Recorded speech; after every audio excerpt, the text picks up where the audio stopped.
You're watching Reality Check. After close to 70 days in jail, the activist Teesta Setalvad walked free this weekend after getting bail from the Supreme Court. Her dramatic arrest in June with the Gujarat anti-terror squad swooping down on her home in Mumbai was one of the most high-profile of crackdowns against activists under the Modi government. Many have seen the Setalvad arrest as the BJP settling scores for her activism during the Gujarat riots. The Gujarat police, however, says the charges are serious, booking her for falsifying evidence to frame individuals linked to the 2002 riots, charges that Setalvad and her lawyers deny. The centre vigorously opposed granting her bail, saying she was behind the entire conspiracy. The court, however, went ahead and granted her bail with conditions, saying she had spent enough time in jail. And Teesta Setalvad joins us live from Mumbai, from her residence, to which she has returned for the first interview after her release. Thanks very much indeed, Teesta Setalvad, for speaking to us. This is the first time that we're actually speaking to you since the time when you were arrested and since you were released.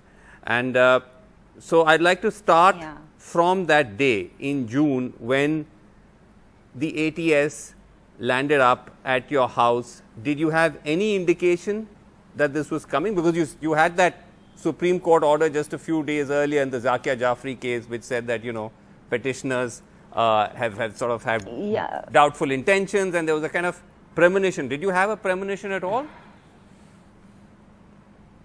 No, unfortunately, there was no such premonition because one on the reading of the Supreme Court order, one expected due process of law.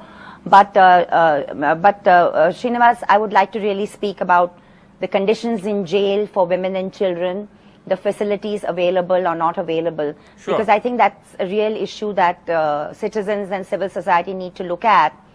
Because, institutionalization of under trials and convicted prisoners is something we don't turn our eyes often enough to. And if we could do that, I think it would make a huge difference to the lives of so many people.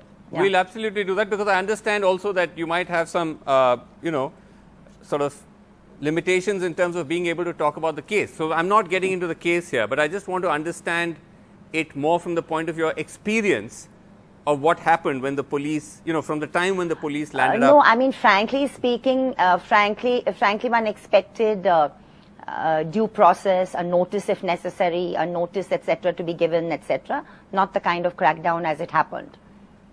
Okay. But you also actually said that there was some kind of roughing up or manhandling? You see, that's all now a subject matter of a court inquiry in Ahmedabad. So, again, that's sub judice. So, I'll be giving my evidence there where I'm a complainant. So, I'd really like to speak about that in the court when I do. But like you said, you were hoping for due process, and you felt the manner in which this happened, that wasn't the case. I mean, I think that's for everybody to see, no? I mean, it's very evident that, the Supreme Court judgment was just one day before this happened. So, that really is there for everyone to see and everyone to judge. Right. And tell us now, because you were, in jail for almost 70 days, this entire period. Actually, 63 days in jail, 7 days in police remand. 7 days police remand and 63 days in jail. Okay. So again, without getting into the specifics of the case. And by the way, Sabarmati jail is also where Kasturba Gandhi was, and you have now a new jail, which is a women's jail, next to the Bhai ward, which is the men's jail, and you have something like 200 women there. Around 50 are convicted prisoners, and the rest are under trials. Right. Of course, there's a whole history to that jail. So again, Teesta, just not to get into the specifics of the case, but tell us about that experience. I mean, both with the police custody and then subsequently in jail. You see, I was a bit concerned, and as were my lawyers, about security and other things. And I saw that my security lay in living as an ordinary woman under trial, and I was put into the women's barrack number 6 with women and children and other pregnant women and some other younger women. And I think I felt instinctively that my security lay where there were other women around. I mean, life in jail is never easy. You're constricted. There's a 6 a.m. to 12 noon window when you can be out of the barrack, and then again from 3 p.m. to 6 p.m. And after 6 p.m. you're inside, and on a Sunday it's 4 p.m. you're inside. So it's tough. What I found toughest was not having enough areas of silence and reflection, because they have a really rather nice study center and library inside the women's jail, where there's an 18-seater room where you can sit and write and read. But very often that library is kept shut, not kept open. So one of the running sort of little battles one had was that can you please keep it open for regular timings so that some of us could sit and read there and write there. Right. But you know, they said they had constraints of staff, etc.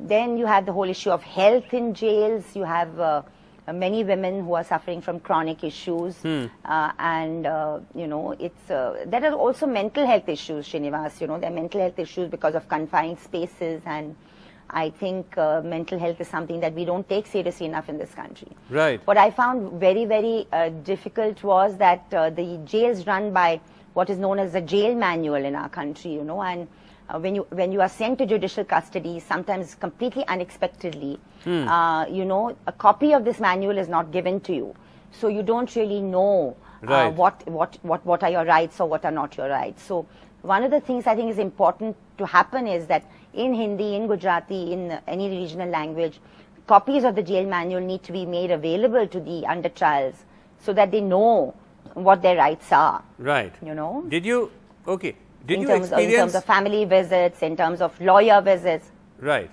Did you experience any hostility at all in the jail? Because I mean, this is in Gujarat. So was there any of that? Yeah. So I mean, I was fearful of that. I was a little concerned about that. But honestly speaking, like I said on Saturday when I came out, the matrons and the subedar and the women's staff were very, very decent and quite nice actually. Oh, okay. So I didn't really find any specific problems there. Really, I didn't. That's good to hear. What about your stint in police custody though? What was that like? Actually, that was very strange because I was at the crime branch, and after being whisked away on the 25th, one landed there in the morning of the 26th, which was a Sunday, and then by evening the magistrate had given remand of 4 to 5 days. They had asked for 14 days. And right from that Sunday evening to the next Saturday, when I was sent to judicial custody, which is like almost 6 days or whatever, I was not called for questioning except once, which was from 11 p.m. to 2:30 a.m., just 3 hours. And the rest of the time I was just sitting around. You were just called for questioning only once? Yeah, only once.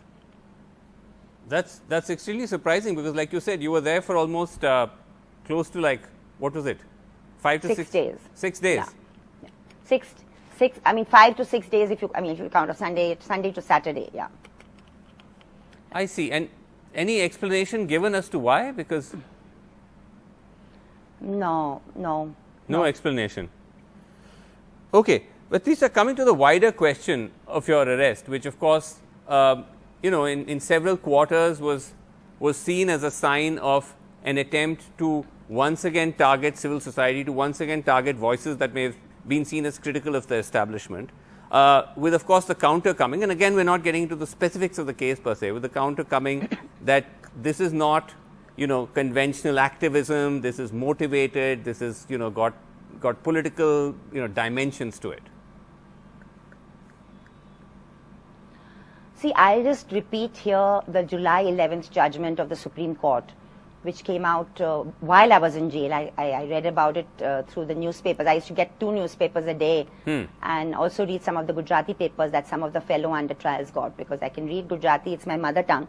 And that 2-judge bench of the Supreme Court on July 11th passed a very strong judgment on what bail norms should be in this country. And I would just like to reiterate that, you know, because I was also in jail in a period, Srinivasan, which is a post-COVID period, you know. So I have seen a fellow under trials, some of them who became friends, who have been there for 2.5 years, 4 years, 8 years. And the COVID period has just made it worse because the access to justice was not considered an essential commodity. So the courts were shut, the bail courts were shut. So, you know, one really needs our country to realize that personal freedom is important, and, you know, incarceration cannot be the norm. I mean, I had women coming in and out. We had women coming in and out of our barracks, come in one night because of daru ke dhanda ka hai ya jhagde ke hai. In 2 days they are out, you know, in 3 days they are out. Others who are there for some pasa, somebody is there for gakoka, somebody is there for NDPS, somebody is there for murder. You know, I can understand some of the charges are serious. Right. But what the Supreme Court says about the bail hearing should happen within 2 to 3 weeks in the Sessions Court, then in the High Court, and then, you know, it needs to be taken very seriously. Okay, but of course, those are important questions that, you know, one should turn one lens on. But coming back to what I was saying, that this idea that, you know, that your arrest and is part of the wider sort of pattern of crackdown on activists, with, as I said, the counter being that this isn't conventional activism, there's a kind of political dimension to it. To that, what would you say? Again, talking in a general sense. You have to, yeah, I got it. I want to just say that we have a set of laws in this country. We have a set of laws, IPC laws, other laws in this country. And those laws need to be applied with some degree of honesty, you know, and with some degree of impartiality and autonomy by the police, you know. And I think the whole issue of the police not becoming an arm of the executive is the question here. I mean, look what happened with Mohammed Zubair, for instance. You know, while I was inside jail, then he gets bail. There are so many other examples. There are so many other examples of this kind of quote-unquote crackdown happening. And I think it's quite worrying, actually, because if you have a situation where the police becomes used to and gets away with this kind of without due process arrest and raid, it can actually be a threat to anybody tomorrow. And, you know, and to the it could be a businessman, it could be anybody. It might start with activists, but it can then be extended to anybody. Okay, but to the allegation of motivated activism, you would say what? No, I would, like I said, I can't speak about my case, but no, in a general sense, myself in court and my organization. No, I think I mean, we have a constitution in force in this country where the whole issue of fundamental rights, social justice, directive principles is something that you can, go to court on. Okay. You know, and if there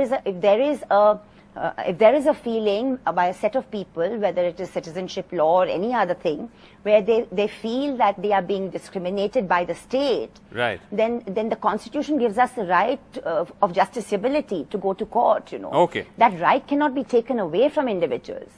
Okay, fair enough. Just last question before I let you go. This is still what is called interim bail. There are stipulations on it. That's right. Is this going to circumscribe your work or your activism? I mean, I don't think so, because, I mean, as far as this case is concerned, it's being fought in the courts. Right. As far as the other work that my organization continues to do, whether it's on citizenship in Assam, whether it's on hate crimes, whether it's on constitutional education, principles in education, hopefully will just continue. We have a wonderful team out there.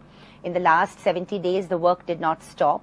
Right. It cannot depend on one individual alone. We have been team building assiduously for the last 10 or 12 years. Right. And there are grassroots workers from the different regions where we are working. And I just hope that it will not stop. And it has not so far stopped. Oh, all right. Okay. Teesta Setalvad, thank you very much indeed for joining us. Just one thing, if you don't mind, Yes. Vasu, I just wanted to mention. Can I just say that, you know, I spent the 75th year of our independent Amrit Mahotsav, we spent in jail this year.